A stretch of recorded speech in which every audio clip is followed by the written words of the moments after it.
Kom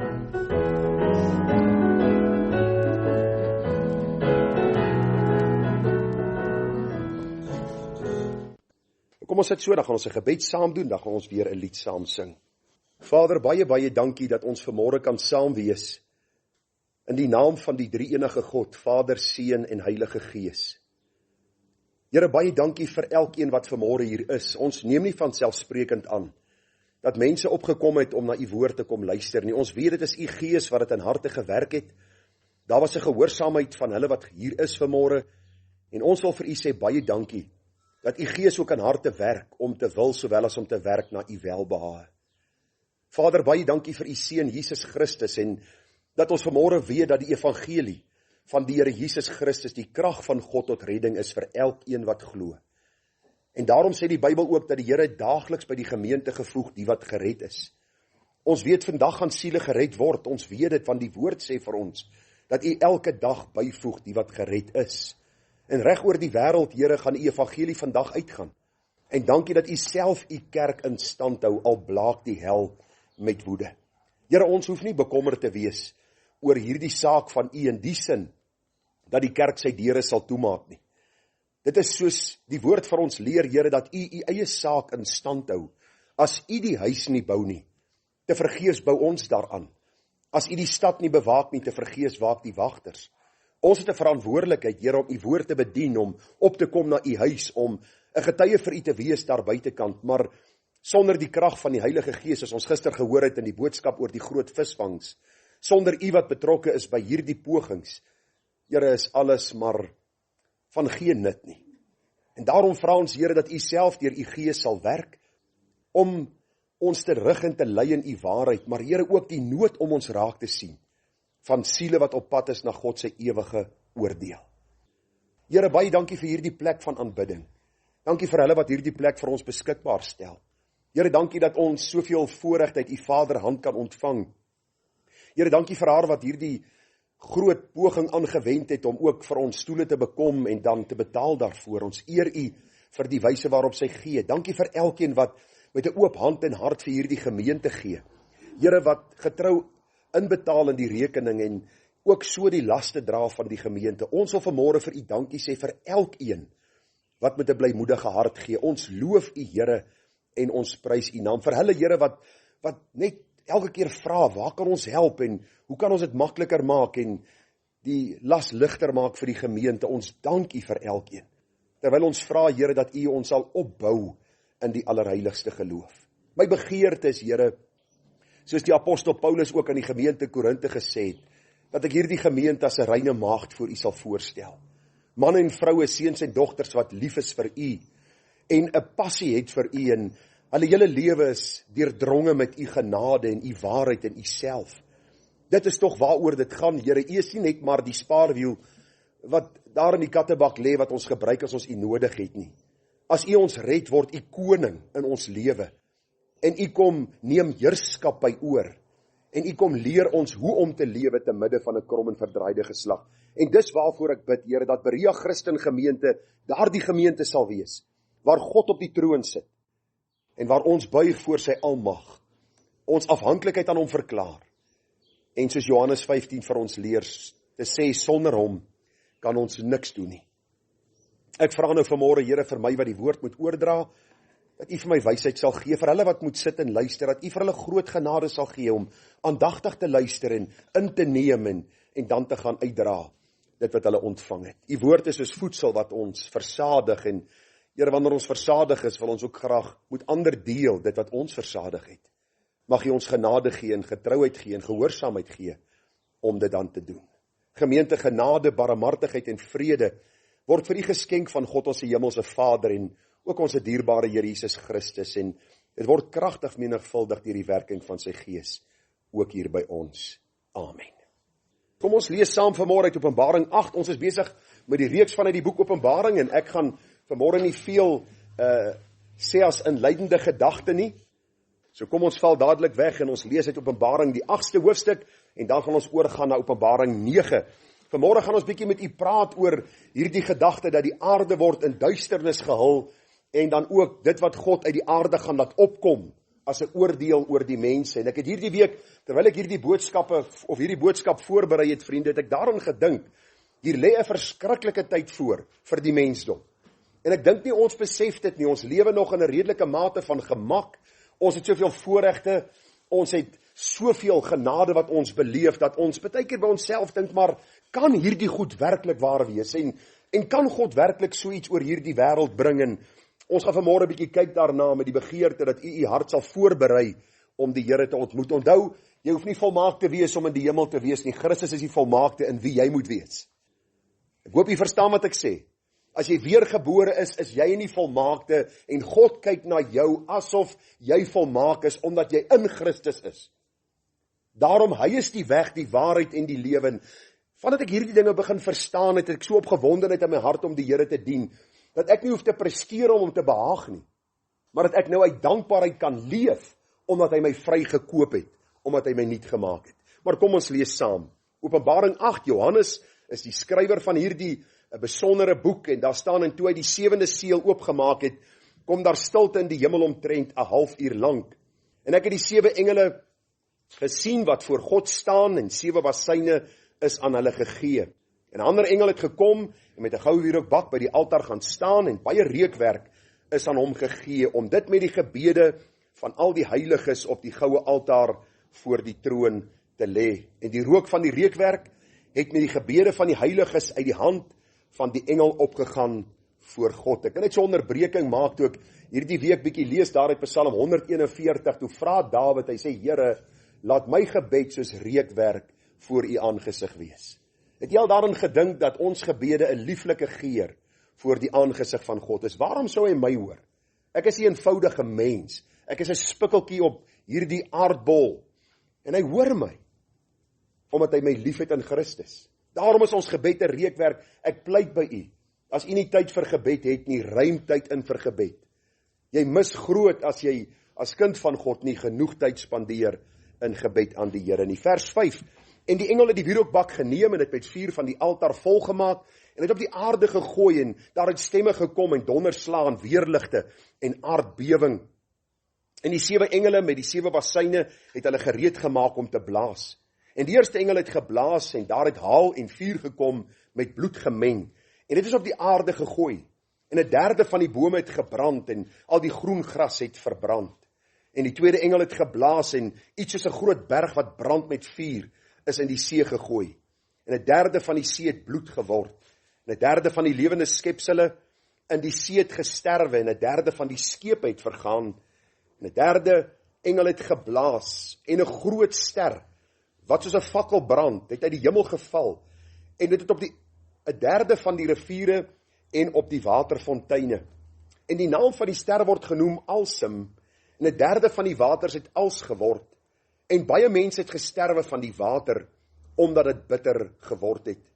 En die 4de engel het geblaas, en 1/3 van die son is getref, en 1/3 van die maan, en 1/3 van die sterre, sodat 1/3 van hulle donker sou word, en die dag vir sy 1/3 deel nie lig sou gee nie, en die nag net so.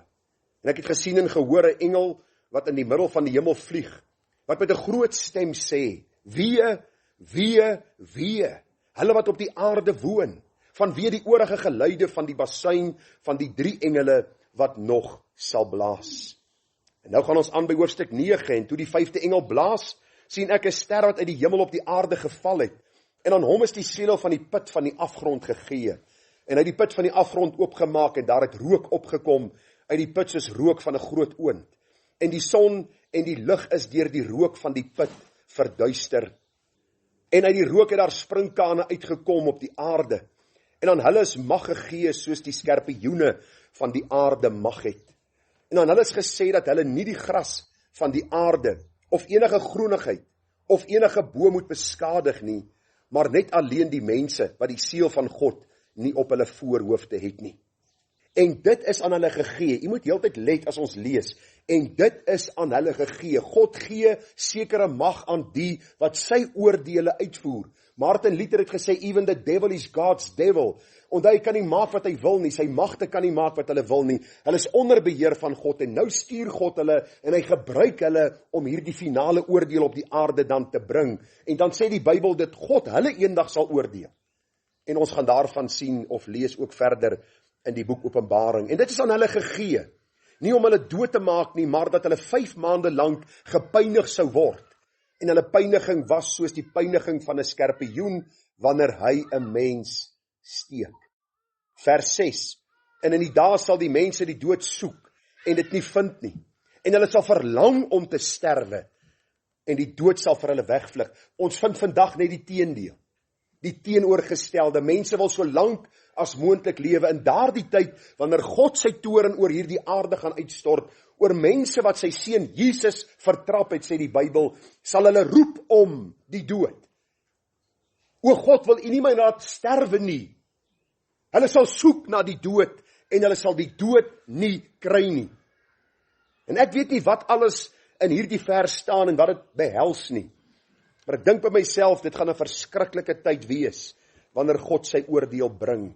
Die voorkoms van die springkanne was soos die van perde wat vir die oorlog toegerus is en op hulle koppe was iets soos krone wat net soos goud gelyk het en hulle gesigte was soos die gesigte van mense en hulle het hare gehad soos vroue hare en hulle tande was soos die van leeu's en hulle het borsharnasse gehad soos die van yster en die gedruis van hulle vlerke was soos die gedruis van baie strydwaans met perde wat opruk na die oorlog en hulle het sterte gehad soos die van skorpioene en daar was angels in hulle sterte en hulle mag was om die mense 5 maande lank skade aan te doen. Nou vriende, ek wil net ietsie nog hier noem. Daar's baie predikers wat sê dis nou kanonne en dis nou een of ander oorlogstank wat nou net lyk soos dit en dis nie wat die Bybel vir ons leer nie. Ons weet nie al die detail nie. Ek lees vir u wat hier staan, ons gaan verklaar dit wat die Bybel aan ons openbaar. Die res los ons vir Deuteronomium 29:29. Die verborgde dinge is vir die Here ons God. Ek dink baie predikante hardloop heeltemal op hom met hierdie goed en hulle lees goed in die skrif wat daar nie staan nie. Al wat ek vir u lees is die verskriklike tyd wat vir die wêreld voorlê. Vers 11. En hulle het as koning oor hulle die engel van die afgrond. Sy naam in Hebreëus is Abaddon en in Grieks het hy die naam van Apollyon. Die een wie het verbygegaan, hierna kom daar nog 2 wee. En die 6de engel het geblaas, en ek het 'n stem gehoor uit die 4 horings van die goue altaar wat voor God is. En die het aan die 6de engel met die bassein gesê, maak die 4 engele los wat gebind is by die groot rivier, die Eufraat. Dus die 4 engele losgemaak wat gereed gehou was, vir die uur en die dag en die maand en jaar, om 1/3 van die mense dood te maak. En die getal van die leers van perderuiters was 2 maal 10.000 maal 10.000, en ek het hulle getal gehoor. En so het ek in hierdie gesig die perde gesien, en die wat op hulle sit met 4 rooi en blou en swavelgroen of geel borsharnasse, en die koppe van die perde was soos leeukoppe, en uit hulle bekke het vuur en rook en swavel uitgegaan. Deur hierdie 3 plase 1/3 van die mense gedood, deur die vuur en deur die rook en deur die swavel wat uit hulle bekke uitgegaan het.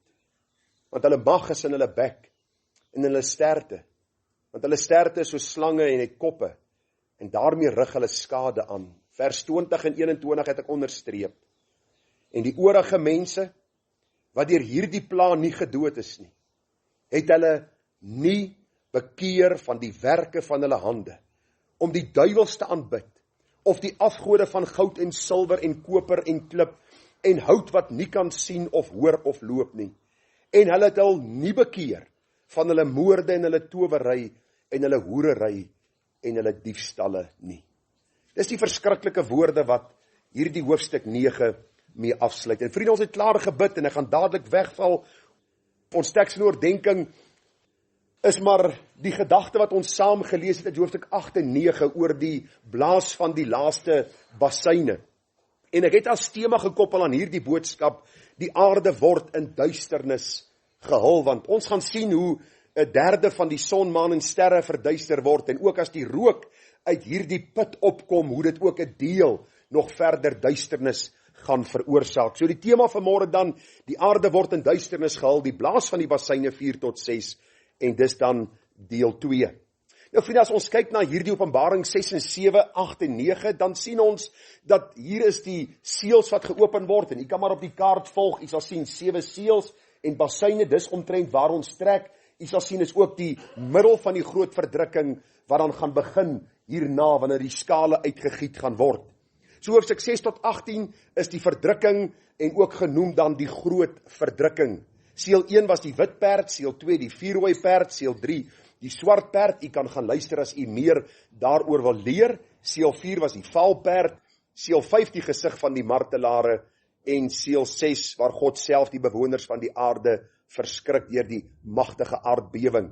Seël 7 was die stilte in die hemel. Ons tema verlede week was die stilte voor die storm en ek het vir u gesê dat daar was stilte in die hemel voor God hierdie oordeele oor die aarde begin uitstort het. Ons gesien die eerste 3 bassyne. Die eerste een was haal en vuur met bloed gemeng wat op die aarde gegooi is.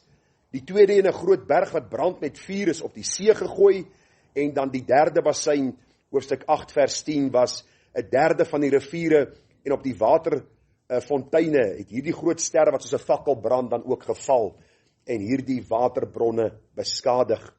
Vanmôre dan die 4de bassyn en ons gaan daarby stil staan. Openbaring 8 vers 12 en die 4de engel het geblaas en 'n derde van die son is getref en 'n derde van die maan en 'n derde van die sterre sodat 'n derde van hulle donker sou word en die dag vir sy derde deel nie lig sou gee en die nag net so. Nou vriende, as ons kyk na hierdie baie besondere 4de bassyn wat geblaas word, dan sien ons iets baie interessant wat die Here vir ons deurgee en dit is dat hy die skepper van hemel en aarde dan ook sy skepping gaan tref. As ons kyk wat hier gebeur in die 4de bassyn, dan leer die Bybel ons dat die skepper van hierdie heelal, dit wat hy geskaap het, sal tref om nie meer te funksioneer soos dit funksioneer het nie, of soos altyd gefunksioneer het nie. Genesis 1 vers 14 leer vir ons, en God het gesê, laat daar lig wees, en daar was lig. En dan sê hy daarso, laat daar ligte wees aan die uitspansel van die hemel, om skeiding te maak tussen die dag en die nag, vers 17, en God het hulle aan die uitspansel van die hemel gestel om lig te gee op die aarde, en vers 18, om te heers oor die dag en oor die nag, en om skeiding te maak tussen die lig en die duisternis, toe sien God dat dit goed was. Baie interessant is, as ons nie die son gehad het nie, het jy al gedink aan die verrykende gevolge. Ons sou nie hier gewees het nie. Daar sou geen lewe gewees het nie. God stel die son, hy stel die maan en die sterre daar met 'n bepaalde doel, in die eerste plek om sy heerlikheid aan ons te openbaar, maar ook vir ons voordeel as mens. Daarom as u bietjie gaan 'n studie doen en veral daar in die Creation Ministry se tydskrifte gaan hierdie sake bestudeer, dan kom jy agter hoe belangrik die son, die maan, die sterre, elke planeet is, want God het geskape met 'n bepaalde doel. En u moet nooit vergeet dat die belangrikste doel waarom God geskaap het, is om sy heerlikheid aan ons te openbaar nie. Die grootheid van God se skepping vertel ons ietsie van die grootheid van God self. Maar nou sê die Bybel dat die God wat alles geskaap het, gaan hierdie skepping tref. Ek het vir julle gesê, ek gaan begin met 'n reeksie môre oor die gedagte van wat is jou wêreldbeskouing. Nou, die wêreld sê vir ons en die beskouing van die meeste professore en die meeste skole en universiteite en handboeke wat leerders moet leer vir ons dat ons die proses van kans is en dat alles deur die oerknal ontstaan het. Nou, 'n geweldige ontploffing bring nie orde nie, u weet dit seker. Ek het nou al 'n paar ontploffings in my lewe gesien op televisie en ek wil vir u sê ek het nog nooit gesien dat daar orde uit so geweldige ontploffing ontstaan nie. Maar mense wat verduister is in hulle gemoed, glo wat die geleerdes of sogenaamde geleerdes sê. En hulle sê vir ons as mens is die produk van kans. En hulle sê vir ons verder dat alles deur 'n oerknal ontstaan het met die doel om die Skepper God uit sy skepping te probeer wan, om te sê daar is nie iemand wat bo ons is aan wie ons rekenskap hoef te gee nie. Ek wil vanmôre vir u sê, daar gaan 'n dag aanbreek dat die God wat hierdie goed geskaap het, dit gaan tref. Om vir die mens vir eens en vir altyd te wys, mens, jy's nietig, jy's klein en sonder my kan jy niks doen nie. Hoor hoe besonder stel Esegiel die profeet dit in Esegiel 32 vers 7 en ek het sekere woorde vir u hierso uitgelig. En as ek jou uitblus, sal ek, God is aan die woord, sal ek die hemel oordek en sy sterre verdonker. Ek sal die son met wolke oordek, die maan sal sy lig nie laat skyn nie. al die skynende ligte aan die hemel, die sal ek om jou ontwil duister maak, en ek sal duisternis gee oor jou land, spreek die Here, Here. En ek wil vir u vanmôre vra, en ek wil die vraag in u midde laat, wie van ons, en wie is daar op aarde, wat vir God gaan sê, wat dink u, maak u nou? Ons het verskillende organisasies wat ons het, en regerings, en die een dink hy sterker as die ander ene, en ek hoor die missiele word gelanseer deesdae, word so naby as moontlik aan die land, dan ontplof dit om so bietjie magsvertoon te lewer, en ek wil vanmôre vir u sê, daar's een wat magsvertoon kan lewer, dis die God van hemel en aarde, en hy sê, ek sal dit wat ek geskaap het tref, en daar is geen nasie, volk of taal, geen regering wat my kan bevraagteken oor wat ek sal doen nie. Hierdie tye is aan die kom. Daarom moet u en ek gereed maak om God te ontmoet. Vriende, die Bybel leer ons dat 1/3 van die son, 1/3 van die maan en 1/3 van die sterre het donker geword. En dink nou maar aan die gevolg. As ons dink aan hoe die maan saam met die getye werk, ons dink aan die son en die groei van plante en suurstof en al die dinge, wil ek vir u sê, dit gaan katastrofiese gevolge hê. Jesus sê self in Lukas 21 vers 25, en daar sal tekens wees aan die son en die maan en die sterre, en op die aarde benoudheid van nasies in hulle radeloosheid, wanneer see en branders dreun en mense se harte beswyk van vrees en verwagting van die dinge wat oor die wêreld kom, want die kragte van die hemele sal geskit word. Jy al by jouself gedink as jy in die môre die gordyn ooptrek, en jy wag vir die son en hy's verduister. Die maan, die sterre, ons praat nou nie van jy sien die Kaap bly nie, want daar sien jy die son maar min, veral as dit winter is, né? Maar die gedagte is net, het jy al jouself probeer indink wat die Here sê, wat hierdie oordeele gaan behels? Nou as in Eksodus 10, vers 21 tot 23 gaan lees, die 9de plaag was duisternis. Die geskiedenis leer ons dat God al nasies getref het. Dink jy ons leer uit die geskiedenis?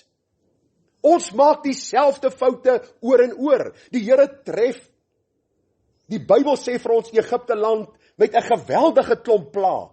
En Farao bly sy hart verhard, tot die Here hom in die Rooi See laat verdrink.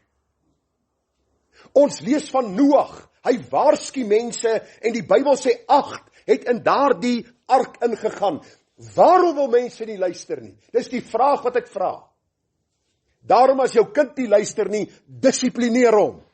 Want dis in die aard van die mens om nie te luister nie. Waarom dissiplineer God sy kinders? Omdat ons nie altyd wil luister nie. Waarom dissiplineer God die wêreld? Omdat hulle nie na hom wil luister nie. Ons het ore, maar ons hoor nie. Ons het oë, maar ons sien nie. Daarom het ons God nodig om ons verligte oë van die verstand te gee. Vriende, dis asof hierdie planeet in duisternis gehul word weens die ongeregtighede van die mensekinders wat nou deur God geoordeel word. Toe ek hierdie gedagte bedink hierdie week, toe kon ek nie anders as om te dink aan die kruishout en aan die 6de tot die 9de uur aan die kruis nie. Wat het daar gebeur? Wie kan gou vir my sê? Die Bybel sê daar het duisternis oor hierdie aarde gekom. Nou daar is baie predikante wat baie sê daaroor, en ek het ook al baie daaroor gepraat, en ons spekuleer maar wanneer ons kyk na die kruis op Golgotha aan, die 6de tot die 9de uur dat duisternis oor die aarde gekom het, was dit amper asof God 'n duisternis en 'n sluier trek oor die gebeure op die kruis, waar die seun van God bespot en gehoon was, en sy lewe gegee het vir die sonde van die sondaar. En ek wil vir u sê, daar gaan 'n tyd aanbreek, waar die Here hierdie aarde in duisternis gaan hul, omdat die mense in hulle ongeregtigheid die waarheid bly een kant skuif, en God sal sê, luister, dis genoeg. Hierdie gedagte van die duisternis wat kom, is geweldig as 'n mens dink aan al die gevolge wat dit sal hê. Maar hierna kom daar 'n aankondiging, en dit het my getref, en u moet saamvolg vanmôre.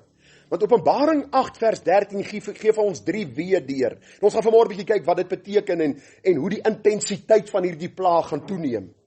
En ek het gesien en gehoor Openbaring 8:13, 'n engel wat in die middel van die hemel vlieg, wat met 'n groot stem sê, wee hulle wat op die aarde woon, vanweë die oorige geluide van die basuin van die 3 engele wat nog sal blaas. Nou vriende, 'n wee vir elke basuin wat sal volg, alhoewel basuine 1 tot 4 verskriklik was, neem die volgende 3 basuine ons na meer aanswekkende gesigte wat Johannes gesien het. Die woordjie wee is eintlik 'n woordjie van verbasing. Dis 'n woordjie van waar jou hart aangegryp word deur die gebeure wat jy sien. Ek wonder wat die effek op Johannes se liggaam was, toe hy hierdie openbaringe van God gesien het. 3 wees wat ons sien, want die intensiteit van die oordeele van God neem nou toe. Dit bring ons by die 5de basuin, Openbaring 9 vers 1. Toe die 5de engel blaas, sien ek 'n ster wat uit die hemel op die aarde geval het. En aan hom is die sedel van die put van die afgrond gegee, en hy het die put van die afgrond oopgemaak, en daar het rook opgekom uit die put, soos rook van 'n groot oond, en die son en die lig is deur die rook van die put verduister. Die bietjie wat nog geskyn het, is verduister deur dit wat nou op hierdie aarde gaan kom. Nou ek weet nie van u nie, maar ek is nie lief vir horror movies nie. Ek was so klein seentjie, toe was daar 'n fliek met die naam van Halloween. Dink is die fliek se naam gewees. En ons het bure gehad en hulle het vir my genooi om saam met hulle die fliek te kyk. En ek wil vir u sê, toe daai fliek klaar is, toe moes ek huis toe loop. Omtrent van hier na die kapel. En ek wil vir u sê, Usain Bolt sal nie so vinnig kon hardloop, soos ek gehardloop het om by die huis uit te kom nie. Nou hierdie is my amper soos, asof God vir ons wil kom leer, dat dit wat die mens probeer uitdink om ander mense mee half te vermaak en bang te maak oor goed wat gaan gebeur, hierdie goed wat God vir ons gaan stuur, gaan 10 maal, gaan 100 maal erger wees. Want dit gaan van God self kom. Dit is nie die versinsels van mense nie, maar is 'n oordeel wat God self bring. Nou ek gaan nie alles lees nie, u kan gaan lees, en uit die rook het daar sprinkane uitgekom, en aan hulle is mag gegee soos die van skerpe joene, en die Bybel sê vir ons, vers 4, dat hulle mense dan gepynig het, hulle wat nie verseël is deur die Here nie. U onthou die 144.000 verseeldes, die Bybel sê, hulle het niks oorgekom nie, dit was die mense wat aan die Here Jesus nie behoort het. Openbaring 9 vers 5, dis aan hulle gegee, nie om dood te maak nie, maar dat hulle 5 maande lank gepynig sou word. Vers 6, in die dae sal die mense die dood soek en dit nie vind nie. Openbaring 9 vers 7, die voorkoms van hierdie gediertes wat uit die aarde sal opkom, die Bybel beskryf hulle. 'n geweldige gesig as jy daarna kyk. En weer 'n keer vers 10, en aan hulle is mag gegee om mense 5 maande lank skade aan te doen. Ek wil 'n paar vrae beantwoord uit hierdie gedeelte by die 5de basuin. Wie is hierdie ster wat uit die hemel val waarvan die Bybel praat? Ek dink die meeste sal met my saamstem dat dit die duiwel, die vyand is, want Jesaja 14:12 tot 15 leer vir ons, hoe het jy uit die hemel geval, o môrester, seun van die dageraad? Hoe lê jy in die aarde neergeslaan, oorweldiger van die nasies? En jy het in jou hart gesê, ek wil opklim in die hemel, my troon verhef bo die sterre van God, en sit op die berg van samekoms in die uithoeke van die noorde. Ek wil klim bo die hoogtes van die wolke, my gelykstel met die allerhoogste, ja, en die doderyk sal jy neergewerp word in die diepste plekke van die kuil. Dis asof Jesaja vir ons so ietsie gee van dit wat met die ou vyand gebeur het, want ons lees nie veel van sy val nie, maar ons weet dat hoogmoed deel was van die duiwelse val, dat God hom uit die hemel gewerp het, omdat hy hom gelyk wou stel aan God. Ek wil vanmôre vir u sê, hierdie aanvoerder van boosheid, sal die mens wat in hierdie wêreld homself gelyk aan God of bo God wil stel, aanmoedig om in rebellie teenoor God op te staan, sodat die slag van Armageddon kan plaasvind. Ons sal later daarna kyk. Ek wil vir u sê, in die kerke vandag is hoogmoed die ondergang van die kerk. Het u op televisie gekyk, wanneer die predikers die boodskap bring, jy kan van God eis, jy kan van hom sekere goed vra, jy kan jou vuis na hom bal as hy sekere goed doen, wat jy nie van hou nie. So 'n klompie jare terug het ons man, vrou en dogter leer ken, en hierdie dogter het op 'n stadium haar beursie verloor. Die ma sê vir haar, jy gaan sê vir God, hoor nou wat ek vir u sê, jy gaan sê vir God, ek gee my 10de, jy sorg dat ek my beursie terugkry. Die ma leer dit vir die dogter, en wat doen die dogter? Presies dit. Ek gee, jy skuld my, so asof God ons skuldenaar is. Luister vriende, as ons vir die Here iets gee, is uit 'n dankbare hart, omdat hy soveel vir ons gee, maar ons raak nooit sy gelyke nie, hy's nooit ons skuldenaar nie, ons kan nooit by hom afeis nie.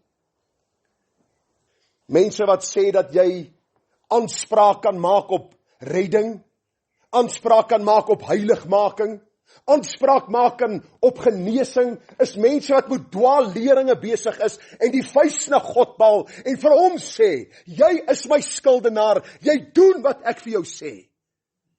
Dis maar 'n teken van die vyand, die duiwel, wat mense se oë verblind, om nie te sien wie God is, en dat alles genade is nie. Jy kan aanspraak maak op niks nie. Dis hoogmoed. En die Bybel sê vir ons, trotsheid kom voor die verbreeking, en hoogmoed kom voor die val. Dis tyd dat ons met mekaar Afrikaans sal praat. God is God, ons is mens. Kom ons begin ons gedra soos skepsele van die Skepper, en dat ons nie dink ons is sy gelyke nie. Hierdie wat uit die aarde opkom is bose geeste, demone, onder leiding van hulle leier, die aanvoerder, die Satan self. Lukas 8:31 sê, dat die onderwêreld is vol bose geeste en magte. En ek wil vanmôre net vir u iets sê. As die gedagte miskien nou by die skaapbout is, wat u vanmiddag gaan eet, of as die gedagte miskien is by die braaivleis wat u gister gegee het, gee net gou 'n bietjie aandag. Dank God vanmôre dat u en ek nie weet, wat in die geestesreëlaam aangaan nie. Dank God.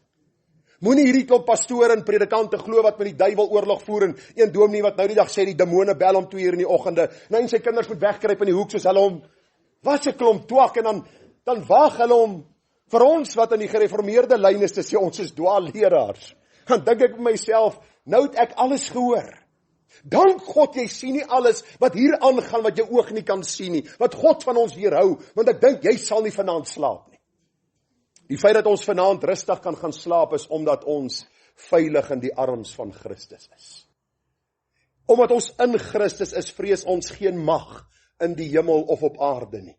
Want die mag is gegee aan Christus aan wie ons behoort. Openbaring 9 vers 11, en hulle het as koning oor hulle die engel van die afgrond.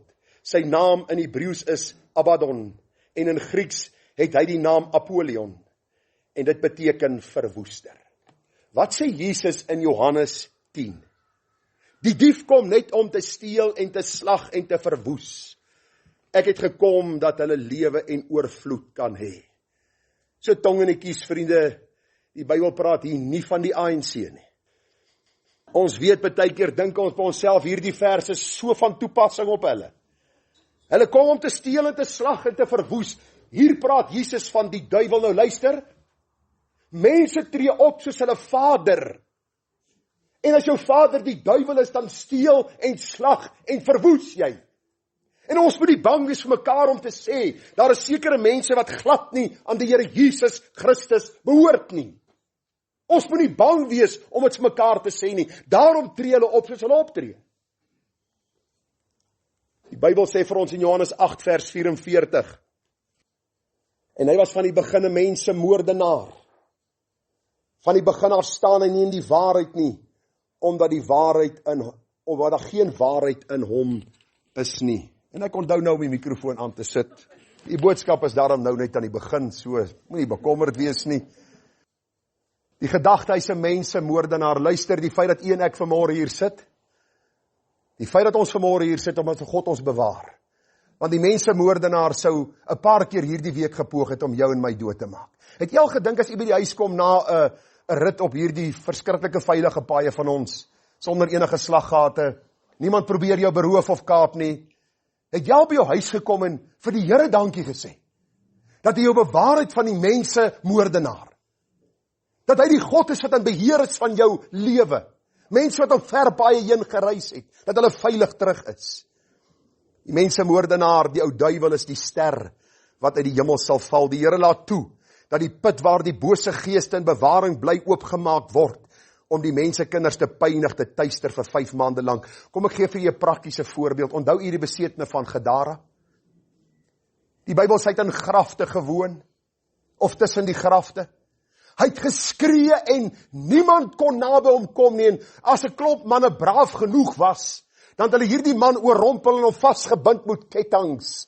En as die duiwel manifesteer in hom, of die bose geeste, dan breek hy hierdie kettinge. Hy het naak rondgeloop. En toe ontmoet hy Jesus. En toe verander sy lewe. Ek moet nie 'n kerk verkondig nie. Ons moet nie 'n leerstelling promoveer nie. Ons verkondig Jesus en hom as gekruisigde. As hy 'n besetene kon vrymaak, dan kan hy my en jou ook vrymaak. Die Bybel sê vir ons, die reaksie van die mense toe hierdie bose geeste uit die aarde opkom en die vyand hulle aanhits en God dit toelaat. Die Bybel sê in die dae sal die mense die dood soek en dit nie vind nie. En hulle sal verlang om te sterwe en die dood sal vir hulle wegvlug. Vriende, dit sal 'n tyd van benoudheid, van vrees en angs wees. 'n Tyd waar mense ook sal sien dat God nie net liefde is nie, maar geregtigheid en as heilige die sonde sal oordeel. Ek wil jou vanmôre vra, daar al tye in jou hart opgekom dat jy God so vrees, dat jy by jouself dink, ek sal hom nooit sien nie. Ek is te sondig. Ek hoop so. Want dan vind jy die ware genade vanuit die woord, dat ek veilig in die arms van Christus is. En God kyk na my in Jesus en hy sê, jy is verseël, jy is myne, en ek sal jou veilig in die heerlikheid aanbring. Vir hulle wat in rebellie teenoor God lewe, hierdie benoudheid lê vir hulle voor. En dit bring ons by die 6de basyn, die laaste gedagte van vanmôre. Is u nog okay, wil u bietjie gou opstaan? Reg? Kom ons gaan gou by die 6de basyn stil staan. Openbaring 9 vers 12, en die een wee het verbygegaan, hierna kom maar nog 2 wee. En die 6de engel het geblaas, en ek het 'n stem gehoor uit die 4 horings van die goue altaar wat voor God is, en die het aan die 6de engel met die basyn gesê, maak die 4 engele los wat gebind is by die groot rivier, die Eufraat. Toe is die 4 engele losgemaak wat gereed gehou was vir die uur en die dag en die maand en die jaar, om 1/3 van die mense dood te maak. En die getal van die leers van perderuiters was 2 maal 10.000 maal 10.000, en ek het hulle getal gehoor. En die Bybel sê vir ons, deur hierdie 3 pla is 1/3 van die mense gedood. Nou moet jy saamvolg, nou gaan ons 'n bietjie wiskunde doen, en ek wil vir u sê, ek is 'n foendie op wiskunde, of met hierdie berekeninge. En as ek verkeerd is, na die tyd sê vir my saggies, moenie hardop sê dat die ander ouens hoor nie. Maar Openbaring 6 sê vir ons, dat die valperd mag gehad het om 1/4 van die bewoners van die aarde te dood. Nou hulle sê, daar is min of meer so 8 miljard mense op aarde tans. Nou interessant, biljoen in Engels, biljoen is miljard in Afrikaans. Het jy dit geweet? Nou weet jy dit. Ek het dit nie geweet nie, ek het gedog as biljoen. Toe sê hulle, nee, wat jy kan doen met 'n biljoen, maar dis omtrent waar dit stop. So die Bybel sê vir ons, van hierdie 8 miljard, is 1/4 doodgemaak deur die oordeel van die valperd. Dit gee jou so 2 miljard mense. Nou wil ek gou vir u hê, om te dink oor 'n saak. COVID is nou verby, onthou u. Afpop, en al die ander begrafnisondernemers het nie yskaste gehad, om die liggame in weg te lê nie. Hulle het met hulle hande in hulle hare gesit. Hulle het yskaste probeer hier. Daar was dood en die reuk van dood het gehang as jy in 'n hospitaal kom. Dit was 'n klein oordeel, of kom ek sê eerder 'n klein pandemie, wat vir ons amper soos 'n oordeel gelyk het, omdat daar nie genoeg middele was en maniere om ontslae te raak van die dooies nie.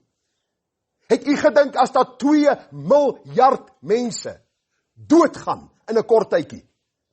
Probeer u self indink. Nou kom die Bybel en hy gaan verder. Openbaring 9 vers 18, deur hierdie 3 pla is 1/3 van die mense gedood deur die vuur en deur die rook en deur die swawel wat uit hulle bekke uitgegaan het. Nou as ek reg bereken het, vriende, dan sien ons dat daar nagenoeg 2 miljoen of 2 miljard mense verder sterf. So die helfte van die aardse populasie word uitgewis, wanneer God sy oordeele gee. Wanneer God sy oordeele uitstort op hierdie aarde. Waarlik 'n tyd van verskrikking. Ek wil nie dink aan die angs voor hierdie dood nie.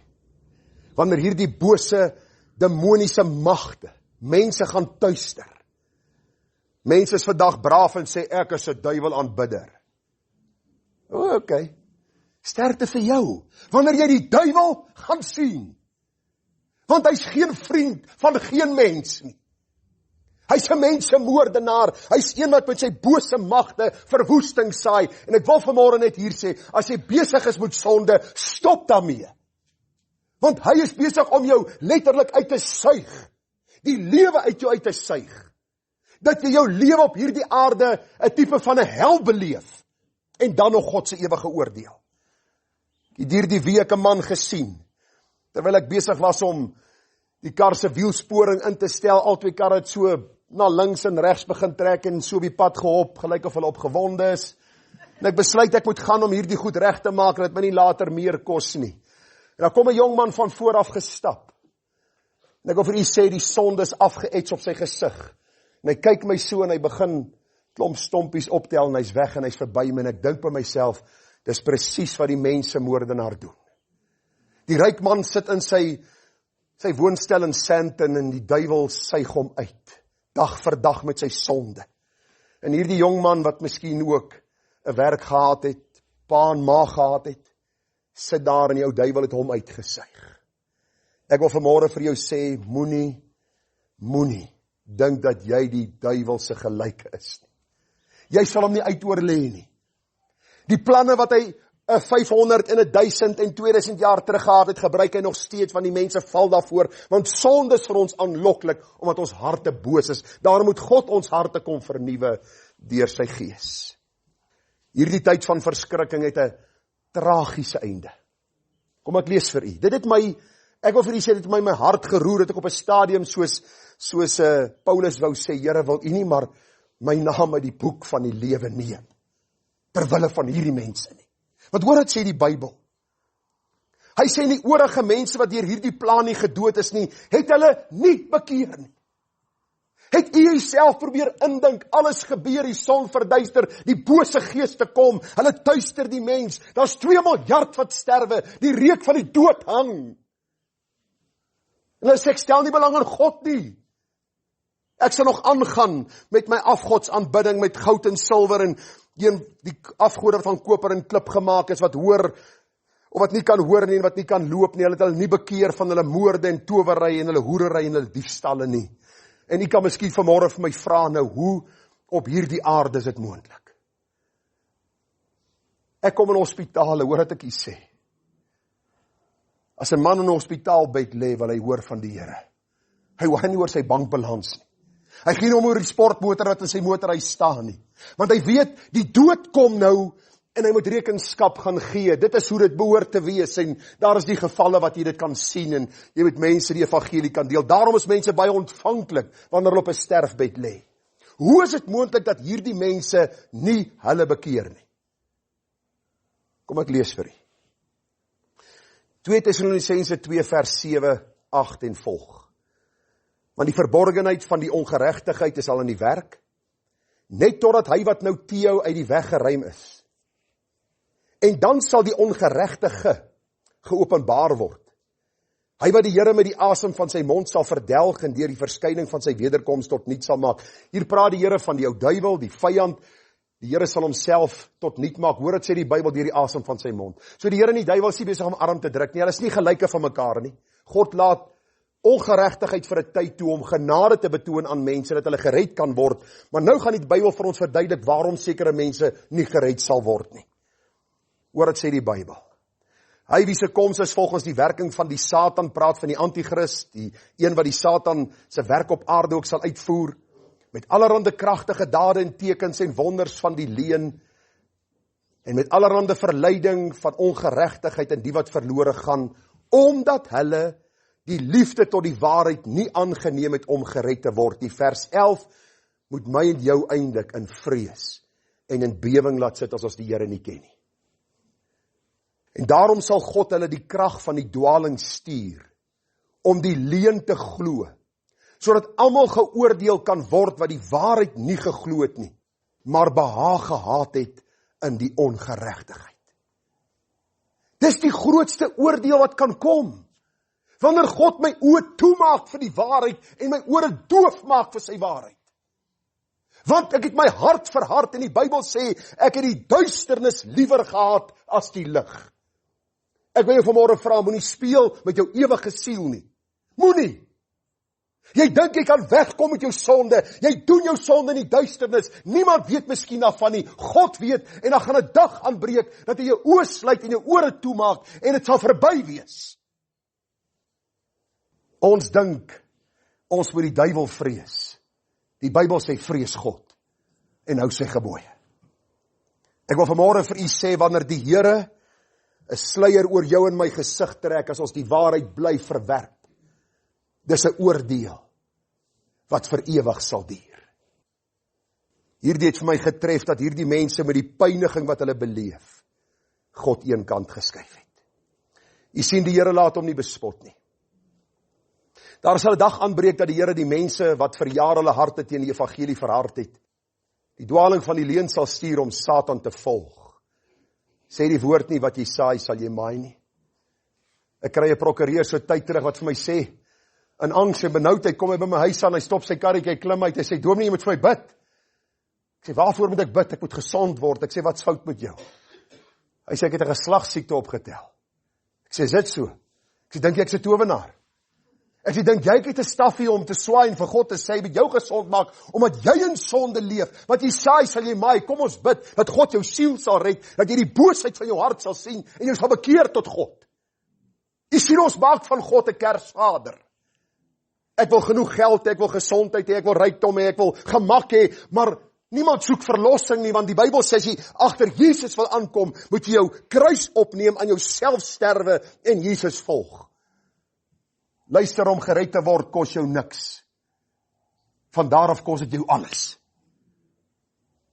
Hy red jou uit genade deur geloof, daarna moet jy sterwe aan hierdie self, en ek wil vir u sê, ek sterwe nou al 32 jaar aan myself, en ek kom agter hoe boos is ek tot op hierdie oggend.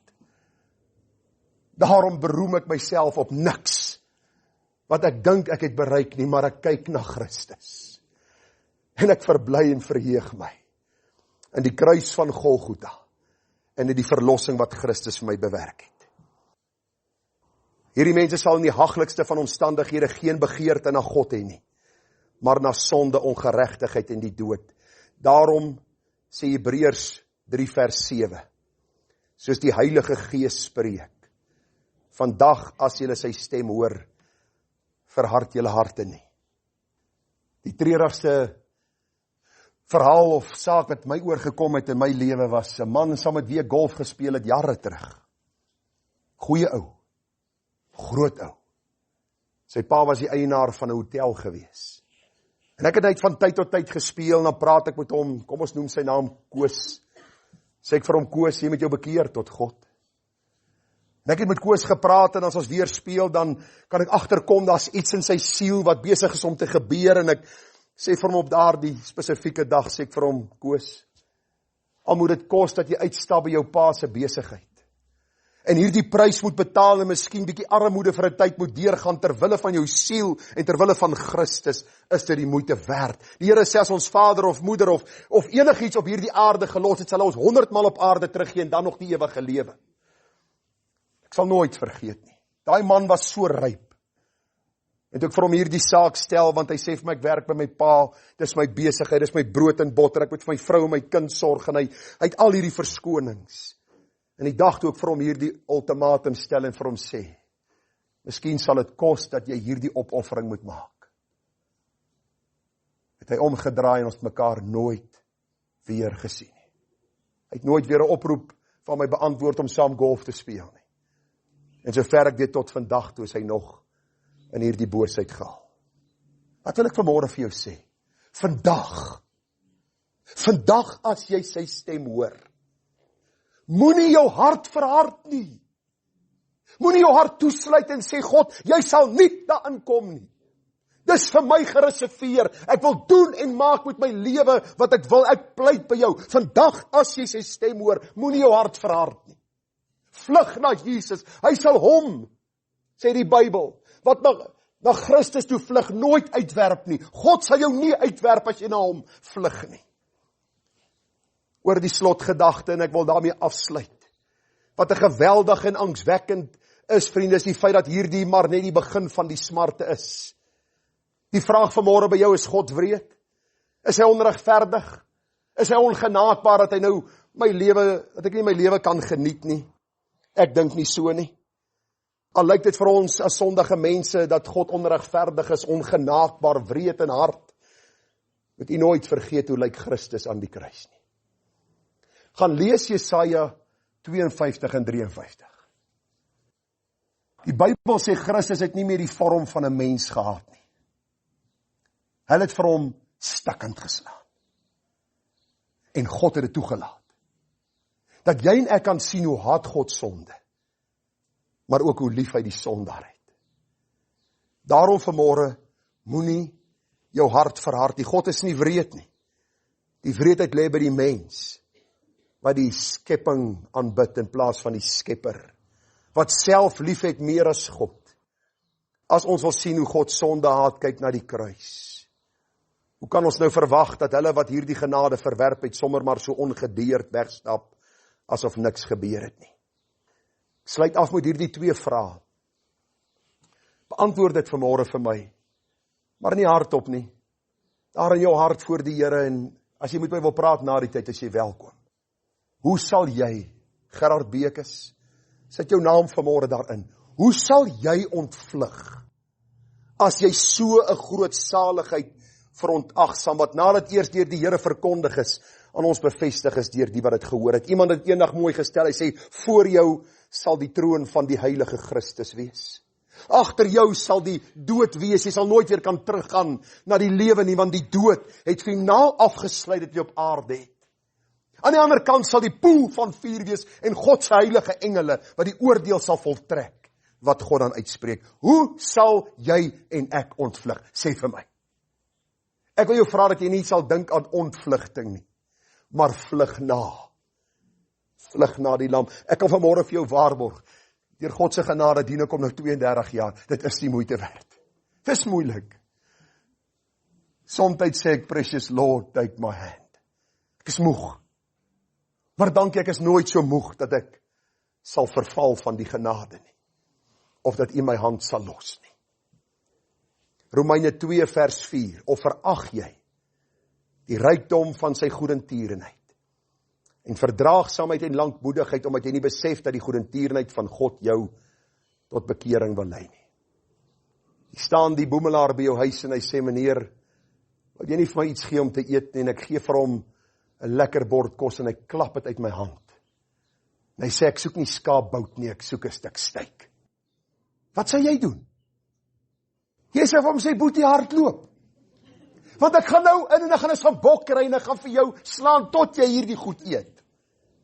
Ok, dis wat ek in my hart sal dink om te doen. Is dit nie wat ons moet Christus doen nie? Is dit nie wat ons moet hom doen nie? Hy gee sy goedertierenheid, hy gee sy seën, hy gee sy genade, ons klap sy hand weg en ons sê vir hom, ons soek dit nie.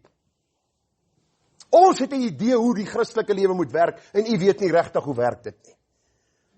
Verag jy die rykdom van sy goedertierenheid of verdraagsaamheid en lankmoedigheid, omdat jy nie besef dat die goedertierenheid van God jou tot bekering wil lei nie. Maar ooreenkomstig jou verhardheid en onbekeerlike hart, vergader jy vir jou toorn as 'n skat in die dag van die toorn en die openbaarmaking van die regverdige oordeel van God, wat elkeen sal vergeld na sy werke. Ek wil vanmôre vir jou sê, as jy hier sit en jy is nie 'n bekeerde nie, jy is nie 'n kind van God nie, en jy klap vanmôre God se genadige hand weg, is jy besig om vir jou toorn te vergader. En jy wat meer weet as hulle daar buitekant in Afrika, waaroor jy so bekommerd is, wat nog nooit 'n Bybel gesien het nie, wil ek vir jou vanmôre sê, hou op bekommerd wees oor hulle, wees bekommerd oor jou siel. Want hoe meer jy weet van, des te meer sal jy geoordeel word. Daarom wil ek vanmôre vir jou vra, sien sy goedertierenheid. Weet wat sê die psalms? Geweldig groot is God se goedertierenheid. Toe ek hierdie God begin leer uit die Bybel, toe sê ek, wat 'n wonderlike God. Wil jy nie maar vanmôre kom buig by hom?